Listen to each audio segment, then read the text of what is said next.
ರಕ್ಷಿತಾ ಮೇಲಂತೂ ಒಂದು ಚೂರು ಕಂಪ್ಲೇಂಟ್ ಇಲ್ಲ. ಯಾರಿಲ್ಲ ಅಂದ್ರೂ ಅಡುಗೆ ಮಾಡ್ತಾರೆ, ಮನೆ ಕೆಲಸದಳು ಅಂತ ಅನ್ಕೊಂತಾರೆ. ಬಿಗ್ ಬಾಸ್ ಮನೆಯಲ್ಲಿ ಮಾನವೀಯತೆಯನ್ನು ಮರೆತು ಆಟಗಳನ್ನ ಆಡ್ತಿದ್ದಾರೆ ಅನಿಸ್ತಿದೆ. ನಿಮಗೆ ಗೊತ್ತಿರಬಹುದು, ಬಿಗ್ ಬಾಸ್ ಮನೆಯಲ್ಲಿ ಅಶ್ವಿನಿ ಮತ್ತೆ ಜಾನ್ವಿ ಬೇರೆ ಆದ ನಂತರ ಅಶ್ವಿನಿ ಈಗ ಹೊಸ ಗ್ರೂಪ್ ಅನ್ನೇ ಕ್ರಿಯೇಟ್ ಮಾಡ್ಕೊಂಡಿದ್ದಾರೆ. ಆ ಗ್ರೂಪ್ ಅಲ್ಲಿ ರಾಶಿಕವನ್ನ ಹಾಕೊಂಡಿದ್ದಾರೆ.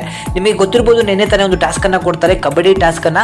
ಅಲ್ಲಿ 2 ಕಾಯಿನ್ಗಳನ್ನ ಕಿತ್ಕೊಂಡು ಹೋಗ್ಬೇಕು, ಆ ಟಾಸ್ಕ್ ಅನ್ನ ಕೊಡ್ತಾರೆ. ಆ ಸಮಯದಲ್ಲಿ ರಕ್ಷಿತನ್ಗೆ ಬಟ್ಟೆಯನ್ನ ಬಿಚ್ಚುವಂತ ಕೆಲಸವನ್ನ ಮಾಡ್ತಾರೆ. ಅವರನ್ನ ಬೆತ್ತಲೆ ಮಾಡುವಂತ ಕೆಲಸವನ್ನ ರಾಶಿಕಾ ಮತ್ತೆ ಸ್ಪಂದನ ಮಾಡ್ತಾರೆ. ಆ ಸಮಯದಲ್ಲಿ ಅಲ್ಲಿ ಒಂದು ಕ್ಯಾಪ್ಟನ್ ಆದಂತಹ ಅಥವಾ ಏನು ಅಂಪೈರ್ ಆಗಿರುವಂತಹ ರಘು ಅವ್ರು ಹೇಳ್ತಾರೆ, ಈ ಆಟನ ಈಗಲೇ ಸ್ಟಾಪ್ ಮಾಡಿ ಅಂತ ಹೇಳಿ. ಅದಕ್ಕೆ ಅವರು ಕೇರೆ ಮಾಡೋದಿಲ್ಲ. ಆ ಸಮಯದಲ್ಲಿ ರಘು ಅವ್ರು ಹೇಳ್ತಾರೆ, ನಾನು ಇದಕ್ಕೆ ಪಾಯಿಂಟ್ ಕೊಡಲ್ಲ, ಅದೇನು ಮಾಡ್ಕೊಳ್ರಿ ಅಂದಾಗ ಎಲ್ಲರೂ ಕೂಡ ಸೈಲೆಂಟ್ ಆಗ್ತಾರೆ. ಅಲ್ಲಿ ಗಿಲ್ಲಿ ತನ್ನ ತಂಡದವರು ಗೆಲ್ಲುವಂತ ಚಾನ್ಸ್ ಇದ್ರು ರಕ್ಷಿತಾ ಪರ ಸ್ಟಾಂಡ್ ತಗೋತಾನೆ. ಅದಕ್ಕೆ ಅವನಿಗೊಂದು ಸೆಲ್ಯೂಟ್ ಹೊಡಿಲೇಬೇಕು. ಯಾಕಂತ ಹೇಳಿದ್ರೆ ಆ ಮಾತನ್ನ ಹೇಳ್ತಾನೆ, ನೀನು ಒಂದು ಹೆಣ್ಣಾಗಿದ್ರೆ ನಿನಗೆ ಅರ್ಥ ಆಗ್ತಿತ್ತು ಅಲ್ಲಿ ಏನಾಗಿದೆ ಅಂತ ಹೇಳಿ, ಆದರೂ ಕೂಡ ನೀನು ಆಡ್ತಿದ್ಯಾ ಅಂದ್ರೆ ನೀನು ಯಾವ ಸೀಮೆ ಹೆಣ್ಣು ಅಂತ ಹೇಳಿ ಕೇಳ್ತಾನೆ. ಇದಕ್ಕೆ ಅವರ ಟೀಮಲ್ಲಿ ಇದ್ದಂತ ಅಶ್ವಿನಿ, ಅವಳು ಹೆಣ್ಣಳುವೇನೋ, ನೀನು ಬರೀ ಅವ್ರ ಫೇವರ್ ಮಾತಾಡ್ತೀರಾ, ಅಲ್ಲಿ ಕಾವ್ಯ ಇದ್ದಾಳೆ ಅಂತ ಮಾತಾಡ್ತೀಯ ಅಂತ ಹೇಳಿ ಅವನ ವಿರುದ್ಧವೇ ಹೋಗ್ತಾರೆ. ಆಗ ಗಿಲ್ಲಿಗೆ ಸಿಟ್ಟು ಬಂದು ಹೇಳ್ತಾನೆ, ಹೋಗಮ್ಮ, ನೀನ್ ಟೀಮು ಬೇಡ, ನೀನು ಬೇಡ ಅಂತ ಹೇಳ್ಬಿಟ್ಟು ಅಲ್ಲೇ ಹೋಗ್ತಾನೆ. ಆ ಸಮಯದಲ್ಲಿ ಗಿಲ್ಲಿ ತಗೊಂಡಂತಹ ಸ್ಟ್ಯಾಂಡಿಗೆ ನಾವು ರೆಸ್ಪೆಕ್ಟ್ ಮಾಡಲೇಬೇಕು. ಗಿಲ್ಲಿ ಅಂತಹ ಆಟಗಾರ ಸಿಕ್ಕಾಪಟ್ಟೆ ಮಾನವೀಯತೆ ಇರುವಂತಹ ಆಟಗಾರ.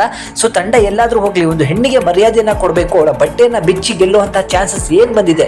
ರಾಶಿಕನ್ಗೆ ಯಾವಾಗ ನಾಚಿಕೆ ಗೇಡಿನ ಸಂಗತಿ ಅಂತ ಹೇಳಿದ್ರೆ, ಆ ಹೆಣ್ಣು ಸೂರಜಿಂದ ದೂರ ಆದ ನಂತರ ಕಾವ್ಯ ಮತ್ತೆ ಗಿಲ್ಲಿಯನ್ನ ಟಾರ್ಗೆಟ್ ಮಾಡ್ಕೊಂಡಿದ್ದಾರೆ.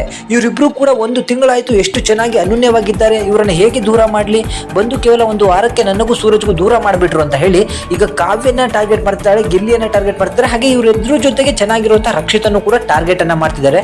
ಇದಕ್ಕೆ ತುಪ್ಪ ಸುರಿಯೋ ಕೆಲಸವನ್ನ ಅಶ್ವಿನಿ ಮಾಡ್ತಿದ್ದಾರೆ.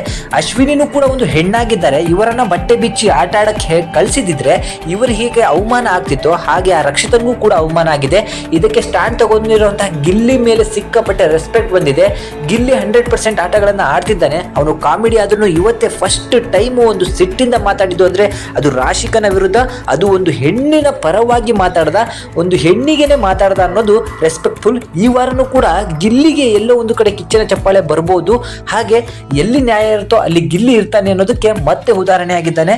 ಸೊ ಗಿಲ್ಲಿ ಕಾವ್ಯನ್ಗೆ ಇನ್ಮೇಲೆ ಕರ್ನಾಟಕದ ಜನ ಇನ್ನಷ್ಟು ಸೆಕ್ಯೂರಿಟಿ ಕೊಡ್ತಾರೆ, ಜೊತೆಗೆ ಅವರಿಗೆ ಫ್ಯಾನ್ ಬೇಸ್ ಜಾಸ್ತಿ ಆಗುತ್ತೆ. ಯಾಕಂದ್ರೆ ಇಬ್ರು ಕೂಡ ಸಿಕ್ಕಾಪಟ್ಟೆ ಚೆನ್ನಾಗಿ ಆಡ್ತಿದ್ದಾರೆ, ಎಲ್ಲೂ ಮೋಸಗಳನ್ನ ಮಾಡ್ತಿಲ್ಲ. ಆದರೆ ರಾಶಿಕನಂತಹ ಕಚಡ ಆಟವನ್ನ, ಹಾಗೆ ನಮ್ಮ ಅಶ್ವಿನಿ ಅಂತಹ ಕಚಡ ಮೈಂಡ್ ಸೆಟ್ ಅನ್ನ ನಾನು ಇದುವರೆಗೂ ಕೂಡ ಬಿಗ್ ಬಾಸ್ ಅಲ್ಲಿ ನೋಡಿಲ್ಲ. ಇವರು ಹೀಗೆ ಆಡ್ತಾ ಇದ್ರೆ ಮುಂದಿನ ದಿನಗಳಲ್ಲಿ ಜನರು ಇವರಿಗೆ 100% ಬುದ್ಧಿಯನ್ನ ಕಲಿಸ್ತಾರೆ. ಇಷ್ಟು ಬೇಗನೆ ಬಿಗ್ ಬಾಸ್ ಮನೆಯಿಂದ ಆಚೆ ಬರೋದಂತೂ ಗ್ಯಾರಂಟಿ ಇದೆ. ಜಾನ್ವಿ ಅವರು ಕೂಡ ಒಳ್ಳೆಯ ವ್ಯಕ್ತಿತ್ವವನ್ನು ಹೊಂದಿರೋದ್ರಿಂದ ಈಗ ಅವರ 2ನೇ ಇನ್ನಿಂಗ್ಸ್ ಶುರುವಾಗಿದೆ. ಅವರು ಬಿಗ್ ಬಾಸ್ ಮನೆಯಲ್ಲಿ ಇನ್ನಷ್ಟು ದಿನಗಳ ಕಾಲ ಉಳಿಯುವಂತಹ ಚಾನ್ಸಸ್ ಕೂಡ ಇದೆ. ಇದರ ಬಗ್ಗೆ ನಿಮಗೆ ಏನಿಸುತ್ತೋ ಅದನ್ನ ಕಮೆಂಟ್ ಮಾಡಿ ತಿಳಿಸಿ.